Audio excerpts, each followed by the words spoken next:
گشت دریام تمام آق نفکشه رو میگه ناز نفسه تحریم آب جونش میزنن چمنگ آق تحریما رو میگه نجمک چکسترا نه آلبرات نه موگیرینی و این نه اوباما که با او بزنن زمان یا داد بیداماد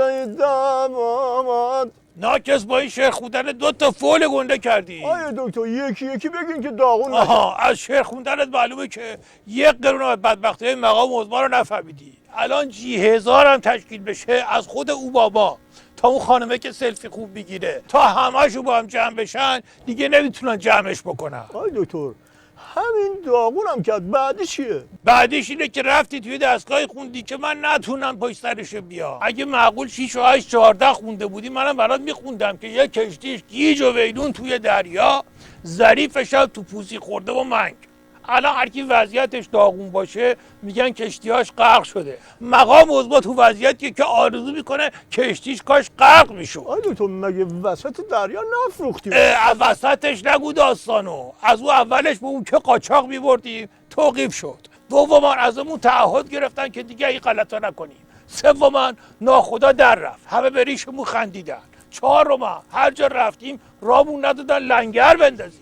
همه ملوانا تو کشتی سرگیجه گرفتن بس که دور دریا چرخیدن واسه هم دیگه. تو خوب شد کسی راه نداد وگرنه تو اولین ساحل ملوانا هم مثل خبرنگار نظام میرفتن سیگار بکشن دیگه بر نمیگشتن. کاش نفتو میریختیم تو دریا و راحت میشدیم. میخواستیم اما گفتن که محیط زیست هم اگه کثیف بکنین فکتون رو میاریم پایین. خلاصه تدبیر مقام عظمایی شد که حالا که اینجا رامون نمیدن بگیم وسط دریا فروختیمش تموم شد دیگه ولش کنیم. حالا خریدار کی بود؟ خریدار بیخیال شو. بشار بدبخت بود که شانسش نگرفت. من اوبوی همیشه میفهمودن بزن بهادر. عرض میکردم بله میفهموندن که مشنگه هندونه بر سر قبر باباش خیرات کنه. خارش که کرد دید سفیده. گفت ای به روحت با این شانسه.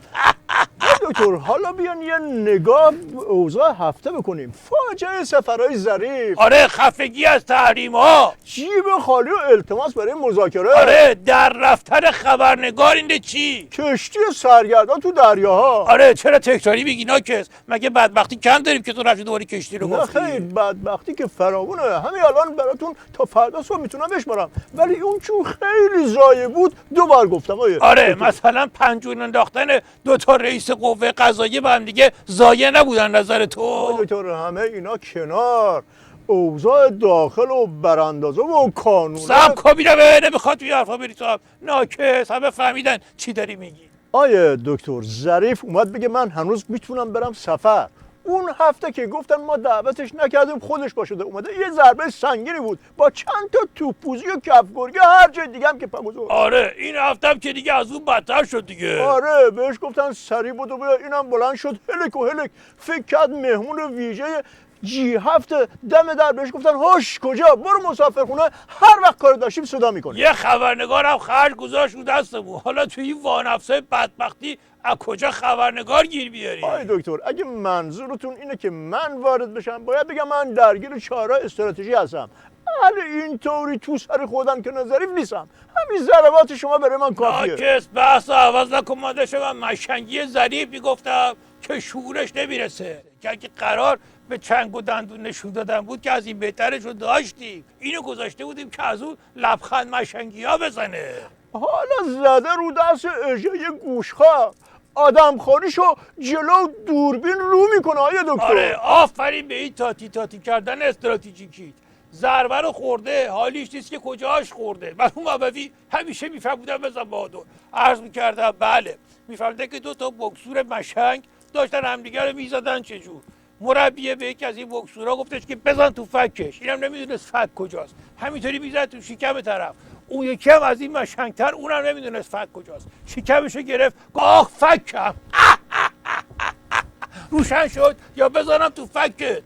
ببین ظریف مشنگ، همیشه وقتی اون لبخنده کریه تو میدیدم میفهمیدم که داروین راست گفت که انسان نسلش به میمون برمیگرده، ولی اون مصاحبت رو که دیدم فهمیدم که بعضی هم نسلشون به خر برمیگرده. سب کن میرم بیشی بابا ولش کن، قضیه میکشیم بالاتر بعد گیر میکنی. آره صحبت از بالاتر شد آقای دکتر، مگه مقام عظما و حاجی روحانی و همه بالا تا پایین نظام یه دور نگفتن مذاکره سم مهلکه؟ چرا؟ پس چرا الان حاجی روحانی میگه باید بگیم غلط کردیم و میگه ایستادگی باعث کمردرد و پادرد و اینا میشه؟ البته شکر خوردن زیادم باعث رودل استراتژیکی میشه. بالاخره مذاکره خوبه یا بده؟ زور داشته باشی خوبه، زور نداشته باشی بده. یعنی برای ما همیشه بده. آره مرحوم عبوی همیشه میفهمودن بزن بادر.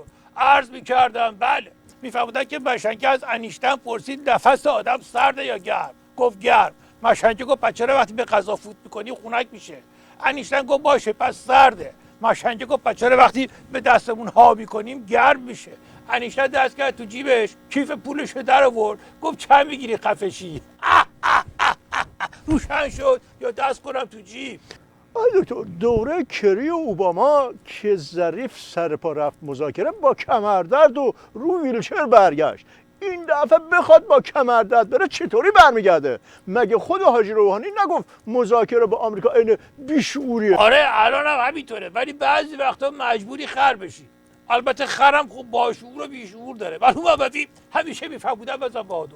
عرض میکردم بله، میفهمودن که مسافر تاکسی پیاده شد در رو محکم کوبید، راننده بهش گفت خر بیشعور. دومی هم که پیاده شد یادش رفت دوباره همینجوری در رو کوبید، دوباره راننده برگشت گفت خر بیشعور.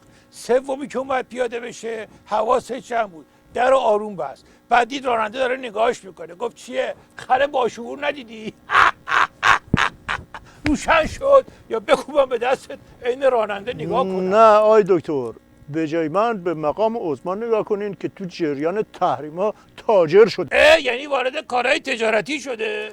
نه خیر، زیر فشار تحریما هر روز تا میشه تا میاد راست بشه جر میخوره. یخ کنی با این صحبت ناکس، این دفعه که تو زدی مقام عظما رو داغون کردی. من چه کار مقام عظما داشتم؟ من وضعیتشو گفتم که هی خم میشه هی راست میشه جر میخوره. چطور